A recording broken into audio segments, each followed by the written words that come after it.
berpotensi tingkatkan prestasi, lahirkan profil pelajar Pancasila. Belajar, bergerak, berbagi untuk negeri, kita menjalin kolaborasi. Belajar, bergerak, berbagi untuk negeri, demi bakti pada Ibu Pertiwi.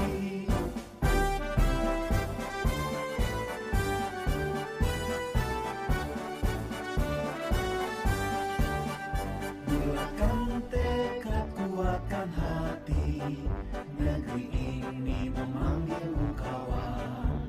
Belajar, bergerak, berbagi untuk negeri, guru penggerak majukan pendidikan. Guru penggerak menghamba pada murid, kreatif rancang pembelajaran. Hargai potensi, tingkatkan prestasi, lahirkan profil. Bismillahirrahmanirrahim. Assalamualaikum warahmatullahi wabarakatuh. Selamat pagi dan salam sejahtera untuk kita sekalian. Yang saya hormati Bapak Ibu Guru SMK Negeri 2 Muna, serta staf tata usaha SMK Negeri 2 Muna yang sama saya hormati. Pertama-tama marilah kita yang intinya kita memanjatkan puji syukur kehadirat Allah Subhanahu wa taala, di mana kita pada pagi hari ini kita masih dapat dipertemukan di ruangan SMK Negeri 2 Muna dalam rangkaian kegiatan aksi nyata budaya positif, disiplin positif untuk calon guru penggerak angkatan 7 Kabupaten Muna.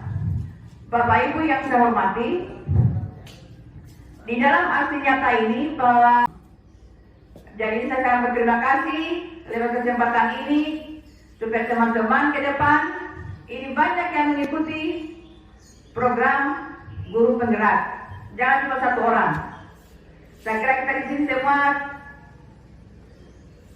semua sarjana, semua sudah boleh dibilang semua sudah sertifikasi.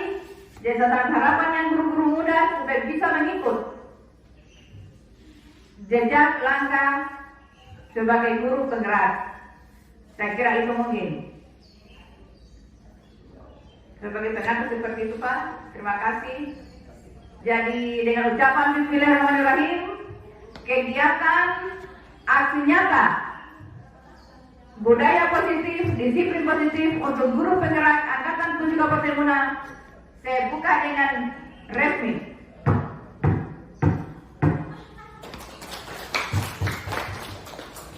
Billahi taufiq wal hidayah. Assalamualaikum warahmatullahi wabarakatuh. Karena tadi sudah dibuka dengan Ibu Kepala Sekolah. Jadi pada hari ini saya mengambil judul Diseminasi Pemahaman Penerapan Budaya Positif di SMK Negeri 2 Muna. Jadi diseminasi di sini artinya bagaimana calon guru penggerak itu membagi ilmu yang didapatkan dalam pendidikan guru penggerak. Jadi apa yang kita dapatkan di pelajaran paket modul 1 itu kita sosialisasikan atau kita bagi kepada teman-teman guru. Jadi itu judul yang saya angkat. Kemudian latar belakang dari kegiatan aksi nyata ini saya ambil itu adalah sekolah idaman adalah sekolah yang menciptakan kenyamanan dan memberikan kemerdekaan untuk hidup dan berkembang bagi murid sesuai kodratnya. Jadi kalau kita bicara di sini kodrat, menurut pemikiran di Hajar Dewantara, kodrat anak itu ada dua. Ada yaitu kodrat alam dan kodrat zaman. Dari menurut Ki Hajar Dewantara, tujuan pendidikan itu adalah menuntun segala kekuatan kodrat pada anak yang setinggi-tingginya untuk mencapai kebahagiaan dan mencapai keselamatan. Dewantara itu menuntun. Jadi saat ini pembelajarannya bukan lagi kita menuntut. Di mana pembelajaran sebelumnya itu kita tuntut siswa bagaimana dia harus mencapai KKN. Saat sekarang ini tidak seperti lagi. Apalagi misalnya di kurikulum 2013, sejak kurikulum 2013, kurikulum mereka tidak ada lagi KKN. Kenapa? Karena kita tidak harus tuntut itu anak. Sekarang itu tugas guru itu hanya menuntun supaya dia mencapai kebahagiaan dan keselamatannya. Jadi kebahagiaan di sini, bagaimana supaya dia mencapai kebahagiaan itu anak? Maka dia bagaimana terpenuhi kebutuhannya. kebutuhannya baik kebutuhan survivalnya, misalnya kebutuhan bertahan hidupnya, kesenangannya, cinta dan kasih sayangnya anak, kemudian misalnya kebebasannya, kemudian powernya, latar belakangnya, kemudian di pembelajaran saat ini adalah pembelajaran yang terpusat pada murid. Pembelajaran sebelumnya itu terpusat pada guru. Selama ini itu terpusat pada guru dan maunya guru. Jadi tidak pernah itu siswa ditanya di kelas. Kemudian tujuan saya anggap dalam aksi nyata ini adalah satu, menumbuhkan budaya positif sekolah dengan meyakini nilai-nilai kebajikan universal. Yang kedua, menumbuhkan nilai-nilai profil belajar Pancasila pada diri murid dalam kegiatan pembelajaran. Yang ketiga, mengintegrasikan kebebasan murid untuk menanamkan nilai-nilai profil belajar Pancasila dalam kegiatan ekstrakurikuler. Jadi di sini pada dasarnya itu profil belajar Pancasila yang pertama itu beriman, berakhlak mulia, karena bertakwa, kemudian berkebinekaan global, bergotong royong, mandiri, kreatif. Jadi itu profil belajar Pancasila. Itulah tujuan yang saya angkat dalam aksi nyata ini. Kemudian peta konsep dalam modul 1.4 ini, yang pertama adalah seperti disampaikan oleh Mas Satu adalah ada disiplin positif dan nilai-nilai kebajikan yang pertama. Yang kedua motivasi perilaku manusia. Yang ketiga keyakinan kelas. Yang keempat kebutuhan dasar manusia dan dunia berkualitas. Yang kelima posisi kontrol guru. Yang keenam segitiga restitusi. Jadi ayat pertama tadi disiplin positif adalah pembelajaran dengan paradigma baru. Jadi selama ini sebelum kurikulum merdeka selalu kita paradigmanya itu paradigma yang lama. Di mana pembelajaran yang paradigma baru itu dirancang berdasarkan prinsip pembelajaran terdiferensiasi sehingga setiap murid belajar sesuai dengan kebutuhannya untuk mewujudkan profil belajar Pancasila. Jadi itu paradigma yang baru. Jadi seperti paradigma baru itu ada namanya stimulus respon. Stimulus respon itu bagaimana kita sebagai guru melakukan perubahan kepada perilaku anak. Tetapi saat ini bagaimana itu dari stimulus respon itu ke teori kontrol. Artinya di situ kita guru ini tidak bisa merubah perilaku anak karena itu merubah itu sangat susah. Jadi kita hanya kita kontrol saja, kita kuatkan saja itu perilakunya mereka. Jadi itu bagaimana itu kita berusaha untuk merubah itu perilakunya anak, perilakunya murid. Jadi sekarang dari paradigma baru itu stimulus respon ke teori kontrol. Dan kita sebagai guru hanya mengontrol dan memantau perilaku anak. Ya. Kemudian saat ini saya mencoba ada kegiatan. Coba Anda dan teman Anda melakukan kegiatan coba buka. Anda adalah A, misalnya ada A. Tugas Anda adalah menempatkan salah satu tangan Anda. Coba Anda bayangkan bahwa Anda menyimpan sesuatu yang sangat berharga di dalam kepalan tangan Anda. Anda perlu menjaga benda tersebut sekuat tenaga Anda karena begitu pentingnya untuk kehidupan Anda. Tugas rekan Anda B adalah mencoba dengan segala cara untuk membuka kepalan tangan. Teman Anda B boleh membuka, menghardik, mengintimidasi, memarahi, membola dan menggelitik, bahkan menabrak Anda ulang agar Anda bersedia membuka kepalan tangan. Jadi di sini sebentar saya ada kegiatan, saya masing-masing berpasangan untuk mengepakkan tangannya. Satu orang mengepakkan tangannya, satu orang berusaha untuk membuka kepalan tangan temannya. Apakah temannya itu mau membuka kepalan tangannya atau tidak? Begitu. Jadi saya minta pada Bapak Ibu untuk berpasangan untuk mengibarkan tangannya. Kemudian dari kepalan tangan itu apakah berusaha membuka kepalan tangannya atau tidak?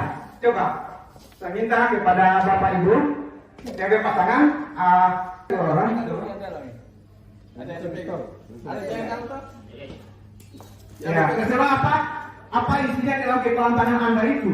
Jadi apakah kamu berusaha mau membuka kepalan tangannya atau tidak? Ya, coba. Dua-duanya, kedua-dua. Apa yang kamu sembunyikan di dalam tangan Anda? Misalnya, tahun tadi mungkin berusaha coba buka kepalan tangan Anda. Tapi mungkin kamu berusaha untuk tidak mau membuka karena menurut Anda itu penting. Itu mungkin rahasia. Ya, terima kasih mungkin sudah. Belum. Coba. Oh, sudah. Ya, sudah. Coba. Jadi di sini kemungkinan yang akan muncul itu ada dua jawaban. Saya mau membuka atau tetap bertahan tidak mau membuka. Coba mungkin Ibu Nasrat mau membuka kali temanya atau bagaimana? Berusaha untuk membuka. Tapi ingin membuka? Membuka tapi teman saya tidak mau membuka. Iya. Yang tidak mau membuka itu apa alasannya? Karena barang berharga. Jadi karena merupakan itu barang berharga. Jadi awal karena itu adalah merupakan rahasia bagi dirinya. Jadi di sini dari percobaan jadi tadi tidak mau membuka alasannya tadi bahwa itu merupakan barang yang berharga menurut Ibu Andi tadi. Jadi kemungkinan jawabannya tadi itu ada dua, mau membuka dan tetap bertahan.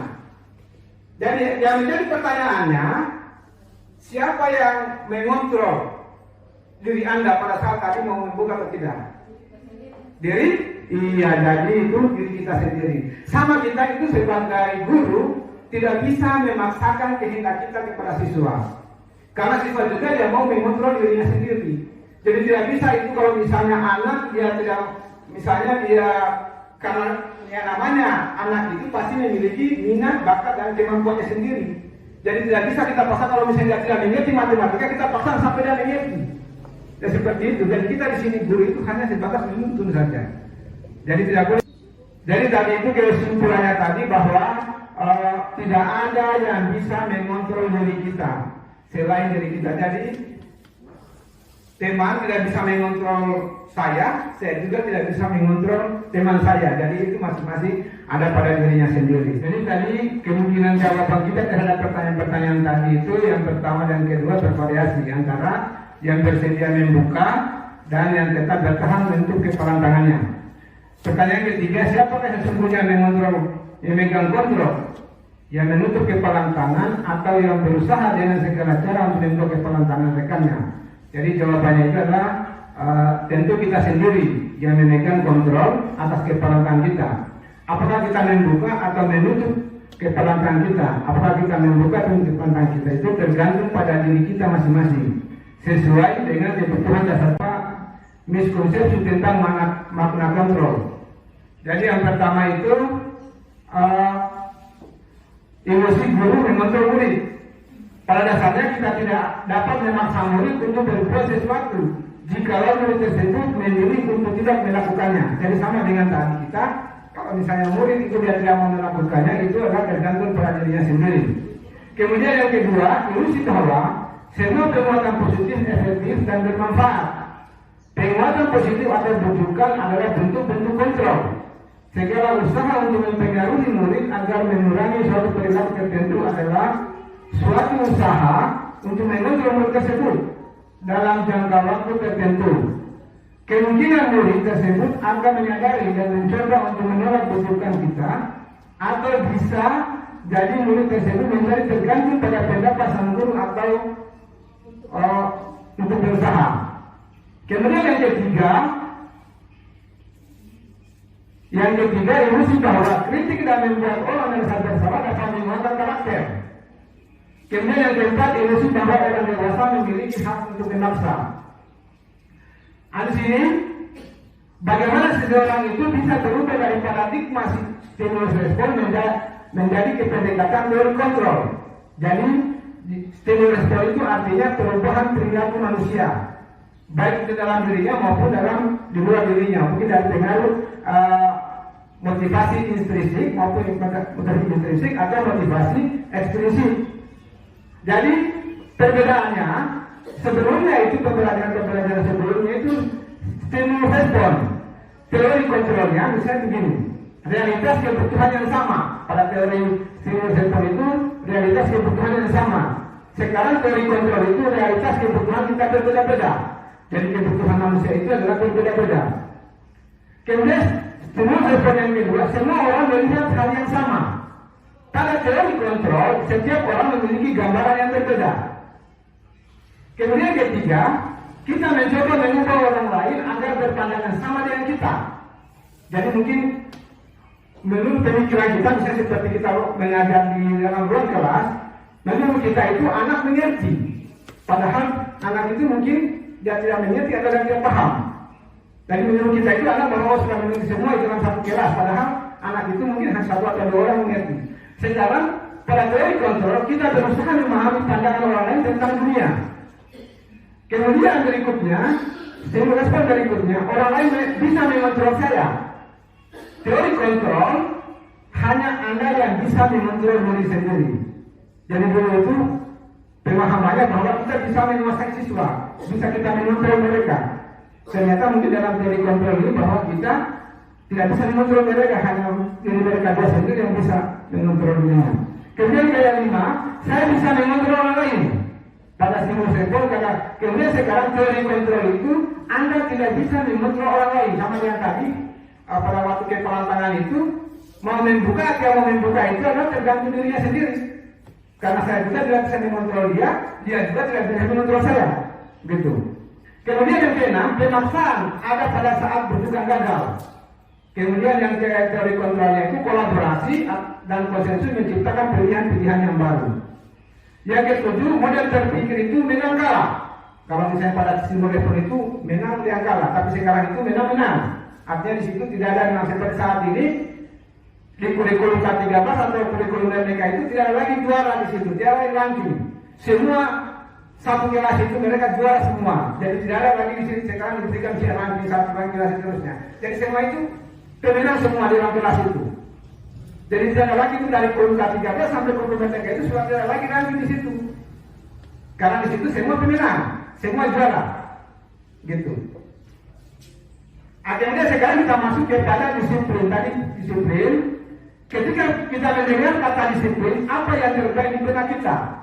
Apa yang terlintas di pikiran kita? Kebanyakan orang akan menghubungkan kata disiplin di antara tertib, peraturan, kemudian teratur, kepatuhan pada peraturan. Kata disiplin juga sering dihubungkan dengan hukuman. Padahal itu sesungguhnya berbeda karena belajar tentang disiplin positif tidak harus memberikan hukuman. Justru itu adalah salah satu alternatif yang terakhir. Kalau hukuman itu kepada siswa tidak perlu dilakukan. Itu alternatif terakhir itu kalau misalnya kita memberikan hukuman kepada siswa. Kemudian disiplin positif yang pertama, dalam budaya kita makna kata disiplin menjadi sesuatu yang dilakukan seseorang pada orang lain untuk mendapatkan kepatuhan dan kecenderungan menghubungkan kata disiplin dengan ketidaknyamanan. Jadi itu namanya disiplin positif. Yang kedua, sebagai pendidik, tujuan kita adalah menciptakan anak-anak memiliki disiplin diri sehingga mereka bisa berperilaku dengan mengacu pada nilai-nilai kebajikan universal dan memiliki motivasi intrinsik dan bukan motivasi eksplisit. Jadi di sini yang dimaksud nilai-nilai kebajikan, nilai-nilai kebajikan yang pertama itu dalam proses belajar Pancasila, beriman, berhalal mulia, bertakwa, kemudian namanya berkebinekaan global, kemudian kreatif, gotong royong, mandiri, itu nilai kebajikan. Kemudian ada lagi, kemudian yang berikutnya, disiplin positif merupakan salah satu cara penerapan disiplin yang bertujuan untuk menumbuhkan kesadaran serta memberdayakan anak untuk melakukan sesuatu tanpa sogokan, ancaman maupun hukuman. Jadi hukuman ini sebenarnya untuk kepada anak-anak itu hendaknya jangan lagi dilakukan. Tidak boleh lagi kita melakukan hukuman, baik itu hukuman secara fisik maupun hukuman verbal, atau mungkin verbal mungkin dengan kata-kata seperti itu. Kemudian nilai-nilai kebajikan yang tadi itu kebajikan universal itu beberapa institusi atau lembaga pendidikan bahwa telah memiliki nilai-nilai kebajikan. Jadi kebajikan ini seperti di SMK Negeri 2 Mulai ini kita ada namanya mungkin di situ tata tertib, Kemudian ada namanya lagi visi misi sekolah seperti itu. Jadi nilai kebajikan. Jadi hampir semua juga instansi sekolah itu sudah memiliki itu semua. Salah satunya adalah nilai kebajikan yang dicapai oleh setiap anak Indonesia. Kita kenal dengan profil pelajar Pancasila. Yang tadi itu adalah beriman, bertakwa, berakhlak mulia. Jadi itu dalam visi sekolah itu pasti semua instansi, pasti semua sekolah pasti yang itu yang pertama. Beriman, berakhlak, bertakwa, berakhlak mulia.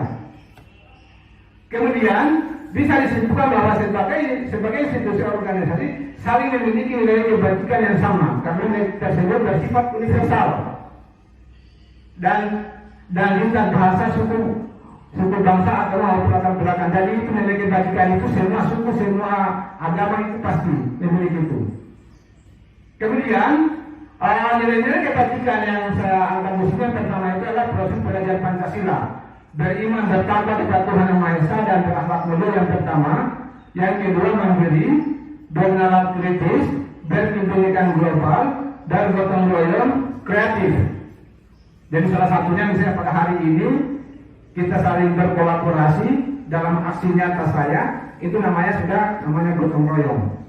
Kemudian yang kedua dalam nilai kebajikan universitas yang saya angkat tadi, IBO Primary Years Program sikap murid, misalnya dalam nilai kebajikan itu misalnya toleransi, integritas, menghargai, empati, kreativitas, kemudian komitmen, rasa hormat, mandiri, antusias, keingintahuan, kerjasama, tegak, dan antusias. Jadi gini, jadi sebelum kita masuk di kelas atau sebelum kita pada saat-saat pertama masuk di kelas itu hendaknya kita selalu membuat keyakinan kelas. Jadi keyakinan kelas di situ hendaknya Bapak dan Ibu guru nilai-nilai kebajikan itu harus ada dalam keyakinan kelas itu. Misalnya siswa dalam keyakinan kelas itu misalnya siswa masuk tepat waktu. Masuk tepat waktu itu nilai kebajikan mana itu yang dia kira dalam masuk tepat waktu itu? Yaitu komitmen bisa. Misalnya dalam nilai kebajikan atau membuat keyakinan kelas itu misalnya di dalam sebenarnya dalam membuat keyakinan kelas itu kita hindari itu membuat kalimat yang negatif.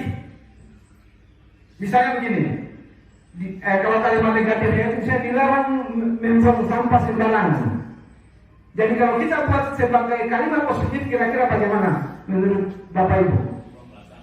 Iya, jadi buang sampah pada tempatnya. Jadi tidak kita membuat itu kalimat keyakinan kelas itu harus hindari itu kalimat negatif. Misalnya, jangan lari-lari misalnya di koridor. Habis kita buat kalimat positifnya itulah berjalanlah. Ada di situ nilai kebajikan itu keamanannya mereka. Jangan sampai dia ada di koridor atau misalnya di panjang-panjang apa semua, bisa dia jatuh. Jadi dia berjalanlah di koridor. Kemudian dari itu tadi nilai kebajikan yang ada, sebenarnya nilai kebajikan masih ada lagi. Seperti sini belum tercantum jujur, bisa tidak menyontek, tidak melihat pekerjaan temannya pada saat mengikuti ulangan. Berarti di situ nilai kebajikannya itu di situ adalah jujur di situ. Jadi nilai kebajikan seperti itu. Kemudian di sini kemudian berikutnya teori motivasi, hukuman dan penghargaan dan restitusi. Jadi hukuman, penghargaan dan restitusi. Ada 3 motivasi perilaku manusia menurut Diane Gosen dalam bukunya Restructuring School Discipline, menyatakan ada 3 motivasi perilaku manusia. Jadi seseorang untuk melakukan sesuatu itu ada motivasi yang ada dalam dirinya. Pertama itu mungkin dia melakukan sesuatu karena dia takut dihukum. Untuk melakukan sesuatu itu mungkin dia berusaha anak itu untuk tidak terlambat, berarti dia mungkin dia takut karena dihukum. Artinya di situ hanya dia takut kepada peraturan yang ada di sekolah, tetapi dia bukan muncul dalam dirinya sendiri. Contoh misalnya naik motor, di peraturan lalu lintas itu harus menggunakan helm. Kalau dia ada misalnya polantas, dia pakai helm, berarti di situ anak tidak ada kesadaran dari dirinya. Seharusnya itu ada kesadaran dari dirinya. Tapi hanya karena takut jangan sampai ditilang, maka dia memakai helm. Maka di sini motivasinya itu adalah menghindari kenyamanan atau hukuman. Hanya karena dia menghindari hukuman saja dia melakukan itu hanya menghindari hukuman. Motivasi yang kedua untuk mendapatkan imbalan atau penghargaan dari orang lain. Dia melakukan segala sesuatunya itu mungkin hanya karena dijanjikan sesuatu atau dikasih hadiah, dikasih. Saya terbukti kemarin pada waktu saya mengajar, saya mengajar di kelas 11 elektro A di kelasnya Perpalian Ibu Salma. Saya suruh anak-anak itu untuk mengerjakan soal. Saya bilang saya kasih hadiah nasi kuning. Jadi anak-anak itu hampir semua itu berusaha. Malahan berlomba-lomba untuk maju. Ada beberapa orang anak maju, saya kasih benar, saya kasih. Di pertemuan berikutnya, saya kasih soal. Saya tidak akan kasih hadiah. Tidak ada yang berkutik di situ, tidak ada yang mau menjawab. Jadi di sini artinya di sini memberikan penghargaan itu sebenarnya hanya sesaat, pada saat itu saja. Tetapi ke depan-kedepannya itu dia tidak, karena dia tidak muncul dalam dirinya sendiri. Sebenarnya kalau dia melakukan itu muncul dalam dirinya sendiri, pasti dia tetap dan berusaha. Yang ketiga, untuk menjadi orang yang mereka inginkan menghargai diri sendiri dengan nilai-nilai yang mereka percaya. Yang di sini maksudnya ini mereka percaya itu muncul dalam dirinya sendiri. Tidak ada lagi motivasi ekstrinsik, motivasi dari luar. Tadi itu kan kalau misalnya kita berikan hadiah itu motivasinya hanya karena dari luar, tidak dipengaruhi dalam dirinya sendiri, motivasi intrinsiknya, gitu. Jadi ada 3 motivasi. Kemudian di sini ada perbedaan antara hukuman, konsekuensi dan restitusi. Jadi hukuman ini mungkin sudah sering kita lakukan di sekolah kita ini. Kemudian konsekuensi juga mungkin. Kemudian di sini ada namanya restitusi. Ini hal baru bagi kita. Kalau menurut Bapak Ibu kira-kira hukuman itu apa? Hukuman. Ya, jadi hukuman itu erat kaitannya dengan sanksi. Misalnya anak terlambat kita beri hukuman, dia cabut rumput, dia menyapu, dia bersihkan WC. Padahal sebenarnya itu hukuman itu sudah tidak bisa lagi seperti itu. Kemudian kedua konsekuensi ini, kalau menurut Bapak Ibu, konsekuensi, ya? Oh ya, jadi konsekuensi ini anak bertanggung jawab. Misalnya anak dia menumpahkan minuman temannya di kelas, jadi tidak perlu dihukum, hanya diberikan konsekuensi dia bertanggung jawab, dia melap itu di mejanya atau mungkin dia menggantikan karena dia bertanggung jawab. Sama misalnya kejadian kemarin itu ada anak walinya IPC, kalau saya tidak salah, anak-anak itu mencoret-coret dinding. Jadi bagi jelasnya IPC itu dia tidak hukum mereka, tetapi dia berikan konsekuensi untuk menghapus catatan mereka di dinding itu. Itu namanya konsekuensi. Artinya di situ dari perbuatannya itu dia bertanggung jawabkan seperti itu. Kemudian restitusi. Ya, restitusi ini bagaimana itu anak merupakan suatu proses tindakan dilakukan oleh anak untuk memperbaiki sendiri kesalahannya tanpa harus diperbaiki dengan orang lain. Ya, jadi di sini makanya pada tabel ini hukuman itu merupakan identitas gagal. Kalau konsekuensi dan restitusi ini identitas sukses dia, disiplin dan sukses. Yang pertama kalau identitas gagal itu hukuman, sesuatu yang menyakitkan harus terjadi. Jadi bagi mereka siswa itu, kalau misalnya kita hukum itu mereka menyakitkan bagi dirinya sendiri mereka seperti itu. Kalau konsekuensi sesuatu harus terjadi, jadi pada saat itu dia langsung bertanggung jawabkan. Kemudian restitusi itu merupakan pilihan. Kemudian yang kedua, identitas gagal pada hukuman tidak nyaman untuk murid atau anak dalam jangka waktu yang panjang. Jadi mungkin setelah dihukum diberikan sanksi, baik itu hukuman fisik atau hukuman verbal, dia jangka panjang dia teringat terus itu anak. Kemudian kalau misalnya konsekuensi itu tidak nyaman untuk murid anak dalam jangka waktu yang pendek, dan pada saat itu dia nyaman, tetapi setelah bertanggung jawab dia hilang seperti itu. Kemudian restitusi menguatkan untuk murid anak dalam jangka waktu panjang. Kemudian kalau hukuman, korban mendapatkan keadilan. Kalau konsekuensi, korban bisa diabaikan. Karena dia terlalu melihat tadi itu, yang menumpahkan air minum itu tidak terlalu. Kemudian korban mendapatkan ganti. Kemudian hukuman, murid atau anak akan tersakiti. Jadi artinya dia akan tersakiti karena dia dihukum. Kemudian konsekuensi, murid anak dibuat tidak nyaman. Dia hanya tidak nyaman. Konsekuensi misalnya, dia tidak nyaman saja dari sehingga dia mungkin dia ada trauma sedikit bagian diri anak. Kemudian murid anak mendapatkan penguatan kalau pada restitusi. Perilaku pasif agresif meningkat. Jadi tadinya mungkin setelah kita hukum, mungkin menurut kita itu anaknya berubah, padahal mungkin tambah agresif tanpa dia bikin kelakuannya. Penguatan hanya bertahan dalam jangka waktu pendek. Kemudian restitusi masalah terpecahkan. Jadi restitusi di sini misalnya anak dia terlambat, tidak bisa selama ini itu kita langsung kita tanya itu anak dia terlambat. Kenapa kamu terlambat? Padahal sebenarnya tidak harus seperti itu dulu. Kita stabilkan dulu dia.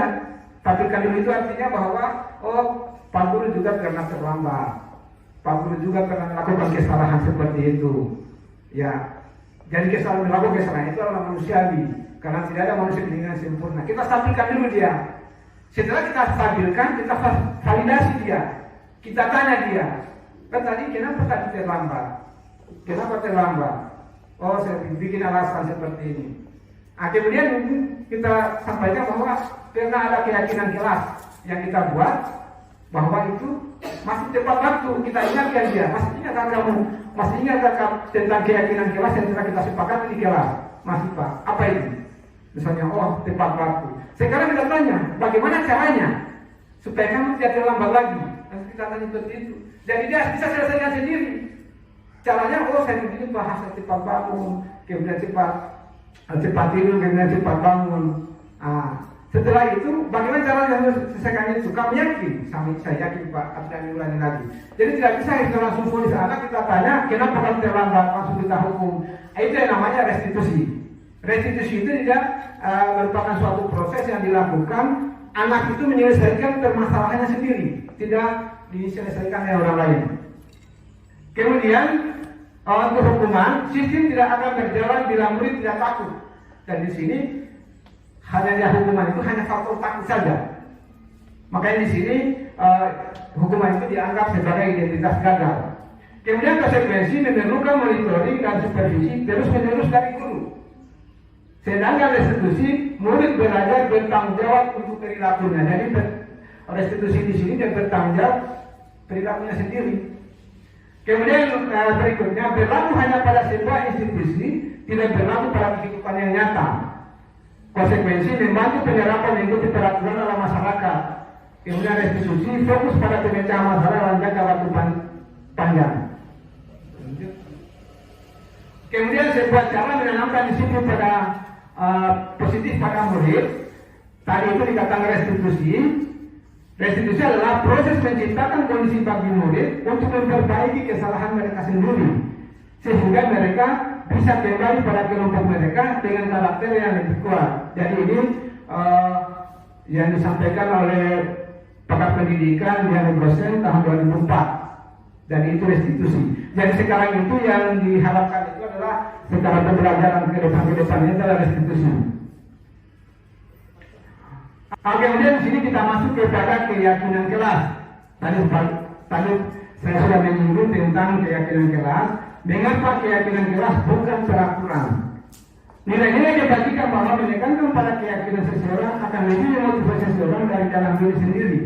Seseorang akan lebih tergerak dan bersemangat untuk menjalankan keyakinannya daripada hanya mengikuti serangkaian peraturan tertulis tanpa makna.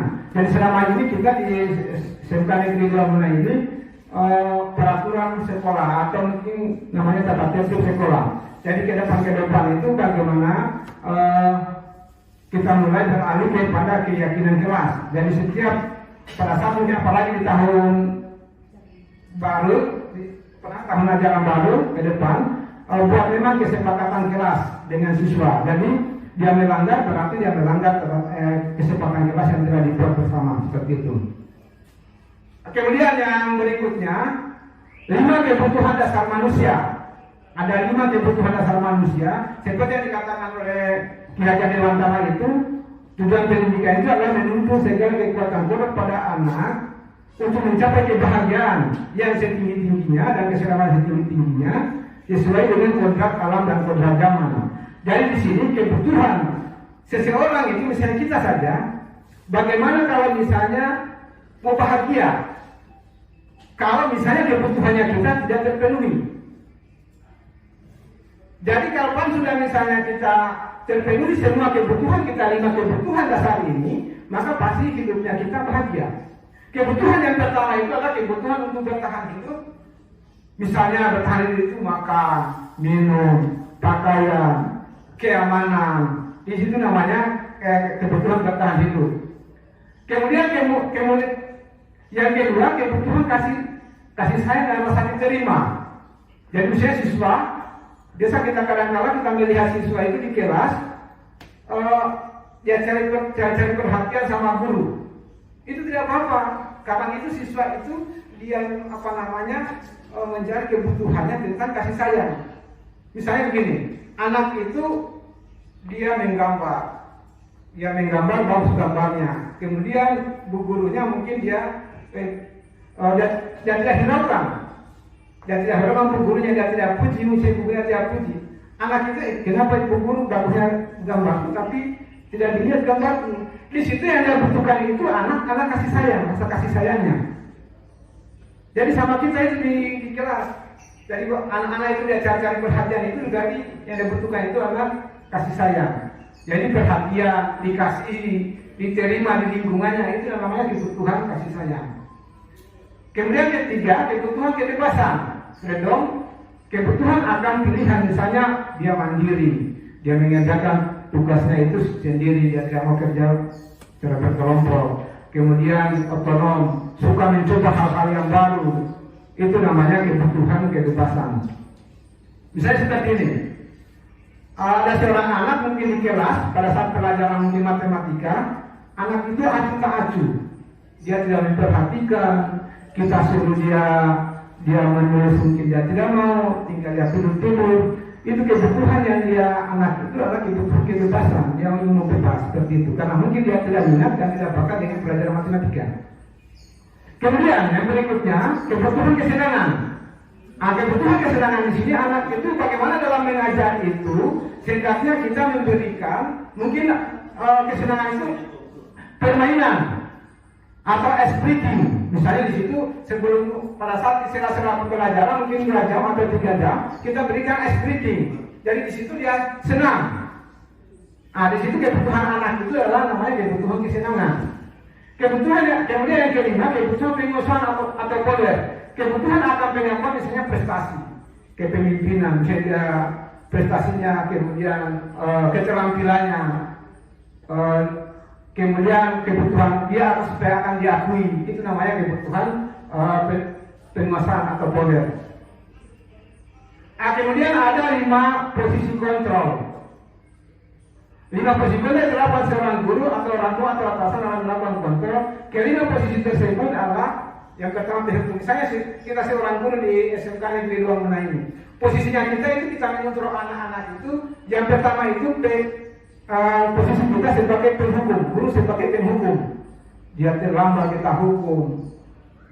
Kemudian kita hukum baik itu mungkin secara fisiknya, dia suruh lari 100 kali keliling lapangan sepak bola misalnya, cabut rumput, itu posisinya guru itu di situ adalah sebagai penghukum. Kemudian yang kedua, pembuat rasa bersalah. Jadi posisinya kita di sini sebagai guru, misalnya kata begini, kita sampaikan sama siswa, ibu guru atau pak guru kecewa sekali dengan kamu. Ada di situ anak itu dia merasa bahwa dia salah. Ada dia salah di situ, dia merasa bahwa jadi anak itu akan menyalahkan dirinya sendiri. Jadi dia menyalahkan dirinya sendiri. Kenapa? Misalnya ibu guru misalnya, ibu guru saya kecewa sekali misalnya saya dengan kamu. Nah, di anak itu menjadi dia terbayangkan terus itu di pikirannya. Seperti itu. Kemudian posisinya kita sebagai guru itu kita anggap anak itu misalnya anak didik itu sebagai teman. kita anggap sebagai teman. Ini kelemahannya juga kalau sebagai teman ini, kalau bisa kita posisinya sebagai guru, kita hanya dia menurut sama kita saja, tapi belum tentu dia menurut sama guru-guru lain, karena dia anggap bahwa guru lain itu bukan temannya. Karena di sini dia beranggapan bahwa saya dengan dia itu sebagai teman. Jadi kelemahannya di sini kalau guru berteman dengan siswa itu hanya pada guru tertentu saja, guru tidak berlaku tapi guru yang lain. Kemudian berikutnya, keempat itu sebagai pemantau, guru sebagai pemantau. Kalau guru sebagai pemantau di sini, kebanyakan guru kita hanya menulis. Mungkin dia terlambat, kita tulis berapa kali dia terlambat. Kemudian, jadi identiknya di sini kalau pemantau itu hanya memantau, melihat, kemudian mencatat tentang kehadirannya siswa, tentang misalnya kelakuannya di sekolah atau di kelas. Kemudian yang kelima adalah manajer. Ya di sini guru sebagai manajer. Di sini yang dibutuhkan kita guru sebagai manajer. Dari sini penjelasannya tadi sebagai penghukum, seorang penghukum bisa menggunakan hukuman fisik maupun verbal. Orang-orang menjalankan posisi penghukum senantiasa mengatakan bahwa sekolah memerlukan sistem atau alat yang dapat menekan murid lebih dalam lagi. Guru-guru menjalankan posisi penghukum akan berkata seperti ini, patuhi aturan saya atau awas. Itu guru sebagai penghukum itu. Kamu selalu saja salah, selalu pasti, selalu yang terakhir selesai.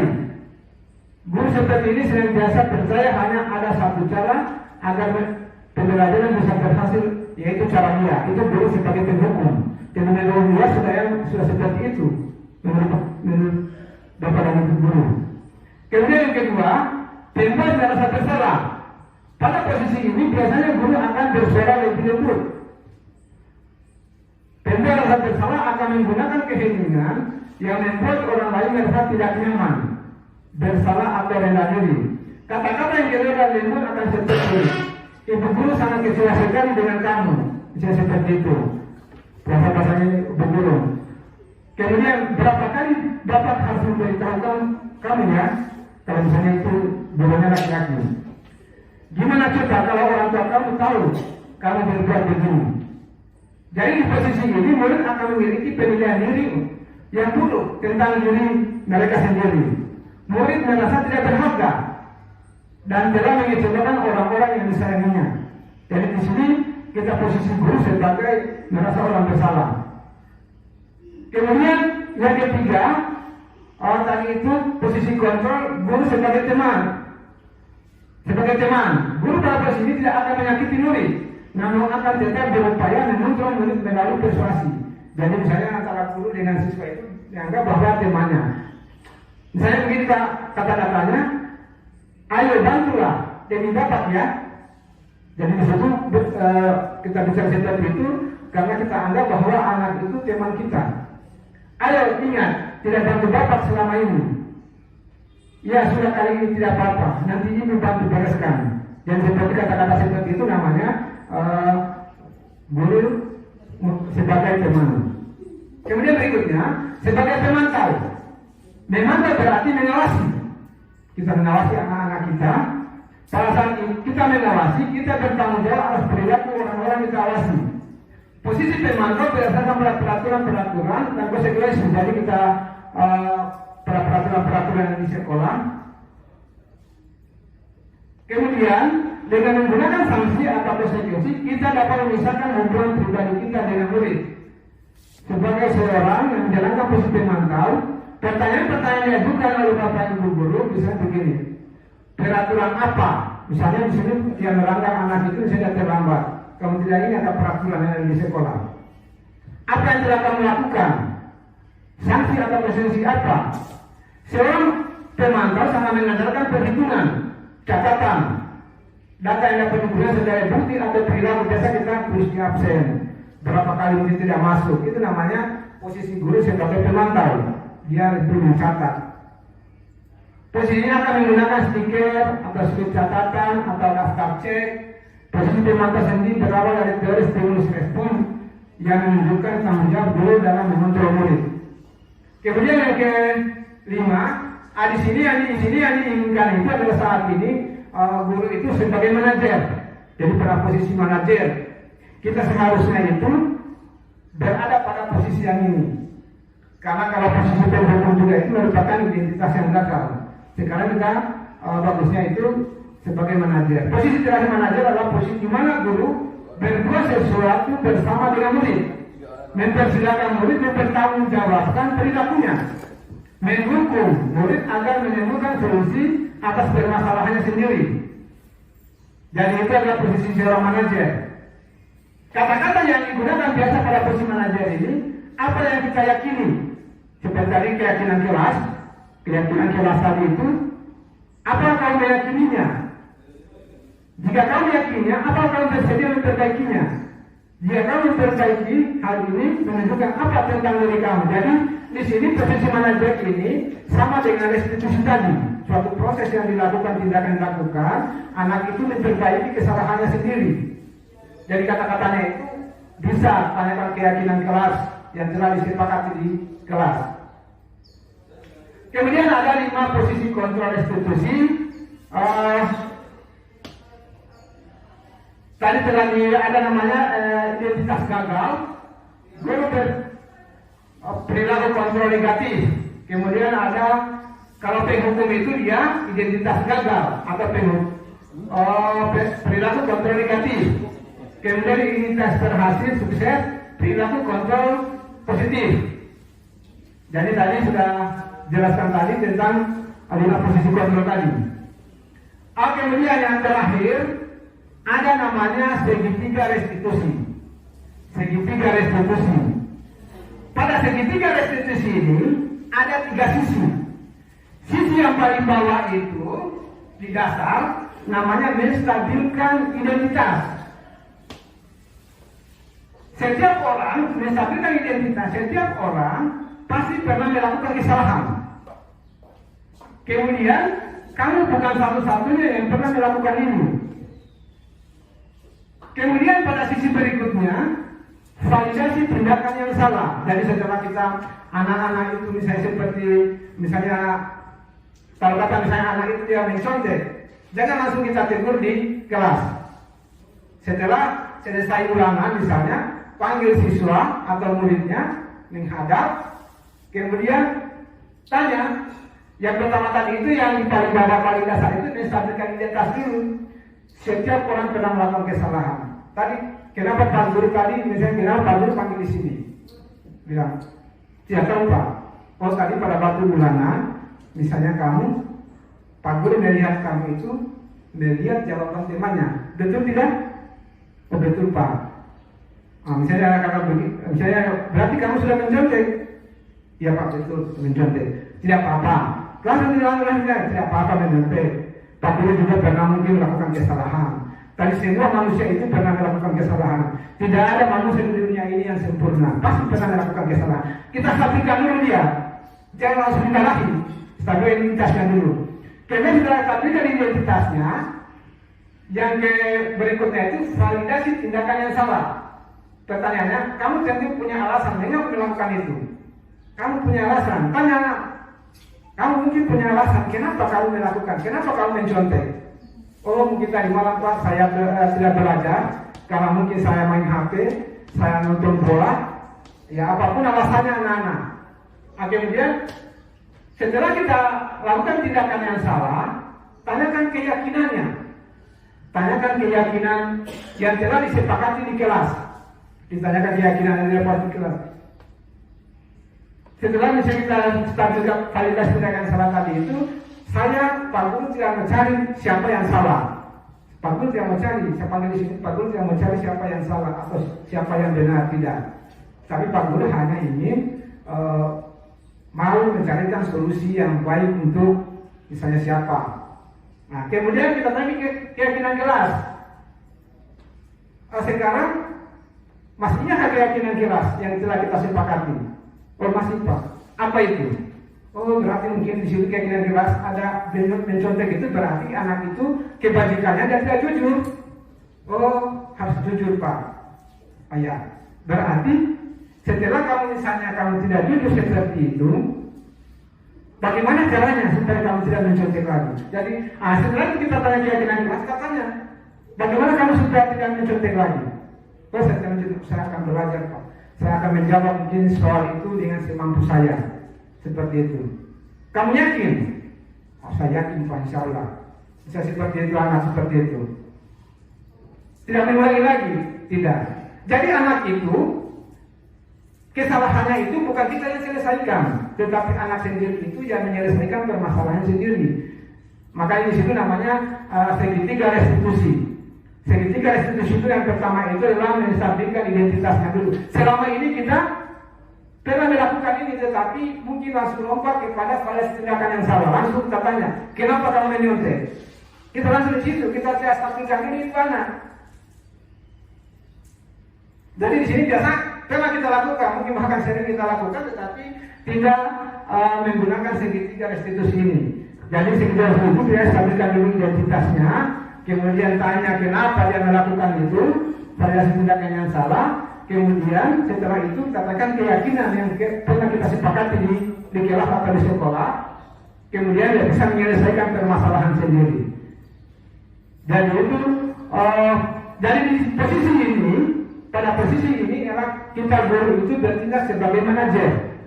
Sebagai manajer, jadi bukan posisi guru itu sebagai penghubung, bukan posisi sebagai guru merasa bersalah.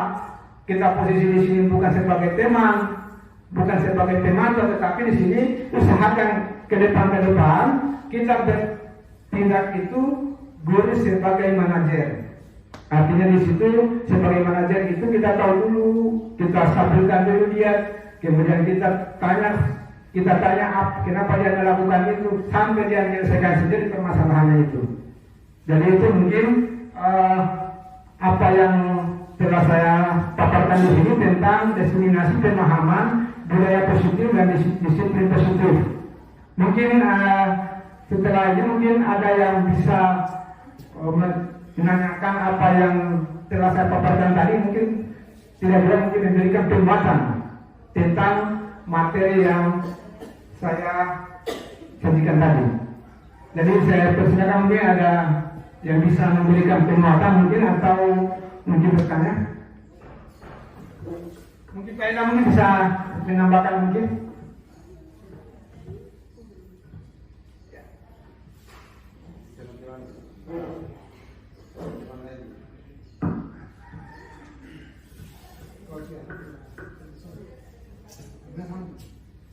Ya. Jadi saya persilakan kepada Ibu Nasrawati Rudia.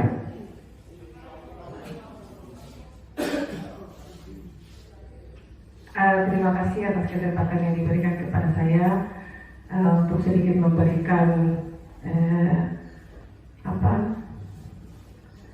tanggapan tentang kegiatan pada pagi hari ini, yaitu aksi nyata tentang diseminasi pemahaman penerapan budaya positif di SMK Negeri Doaraha yang dibawakan oleh CGP Angkatan 7 Kabupaten Ngalangin Saidin di SMK Negeri Doamuna. Saya pribadi merasa sangat berterima kasih, bersyukur bisa mengikuti kegiatan ini, yang mana kegiatan ini sangat baik sekali untuk kita sebagai guru untuk mengikutinya, karena semuanya itu memang guru harus menerapkan apa yang telah disampaikan oleh Pak Saidin dalam proses kegiatan belajar mengajar di kelas setiap saat kita melakukan kegiatan mengajar, di mana budaya positif yang disampaikan tadi sangat penting untuk diterapkan kepada siswa-siswi kita di kelas.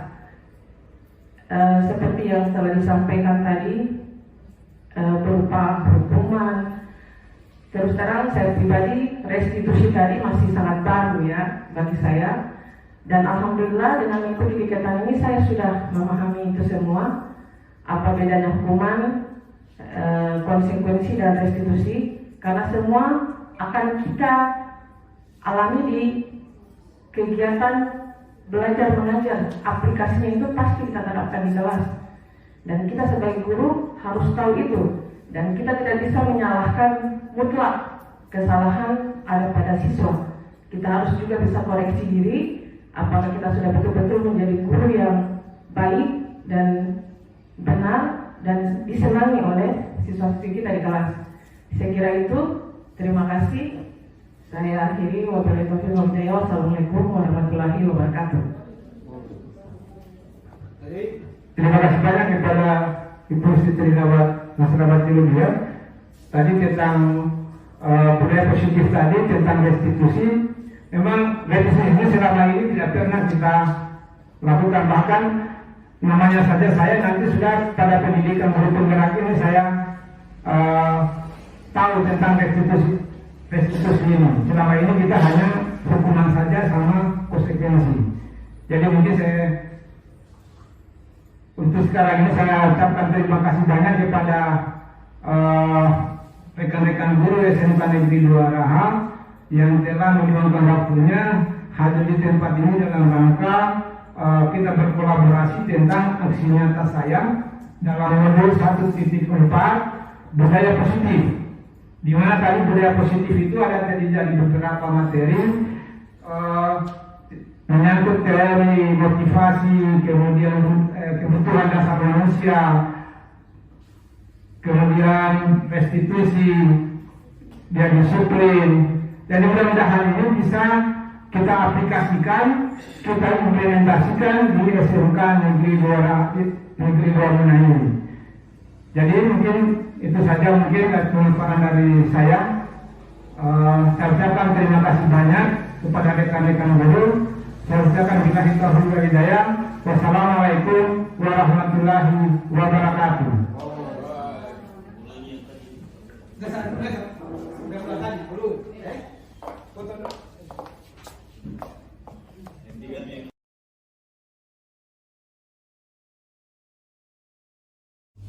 Assalamualaikum.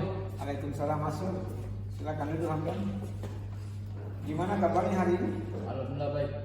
Alhamdulillah baik. Kamu tahu kenapa Pak Guru panggil di sini? Tidak tahu Pak. Tidak tahu. Tadi itu dari rumah ke sekolah jam berapa? Jam 7.30. Sekolah kita masuk jam berapa? Jam 7.15. Berarti Hamdan ini sudah terlambat. Ya. Jadi terlambat itu perbuatan salah atau tidak? Salah. Jadi perbuatan salah. Jadi tidak apa-apa. Semua orang itu pernah melakukan kesalahan. Pak Guru juga pernah melakukan kesalahan. Melakukan kesalahan itu adalah manusiawi. Tidak ada manusia di dunia yang sempurna. Kenapa tadi itu Hamdan datang terlambat? Karena tadi malam saya nonton bola dan terlambat tidur dan saya terlambat bangun pagi. Iya. Jadi sekarang Pak Guru tidak mencari siapa yang salah, tetapi Pak Guru hanya mencari solusi dari permasalahan Hamdan. Masih ingat keyakinan kelas yang telah disepakati? Mas, Apa itu? 1 datang tepat waktu, 2 menjaga kebersihan kelas, 3 jujur. Berarti tadi itu Hamdan terlambat, berarti tidak sesuai dengan kesepakatan kelas kita. Bagaimana caranya untuk tidak terlambat lagi? Saya akan tidur lebih awal dan agar cepat bangun dan saya akan memasang alarm. Iya, bagus. Mulai kapan itu tidak terlambat? Mulai besok dan seterusnya. Kamu yakin itu? Yakin. Yakin. Ya mudah-mudahan Hamdan itu bisa menjadi anak yang baik. Semoga bisa menjadi contoh, menjadi inspirasi, menjadi teladan bagi teman-temannya. Kamu janji itu? Janji. Iya. Mudah-mudahan kamu tidak mengulangi lagi. Ya itu saja mungkin Hamdan. Silakan kembali ke kelas.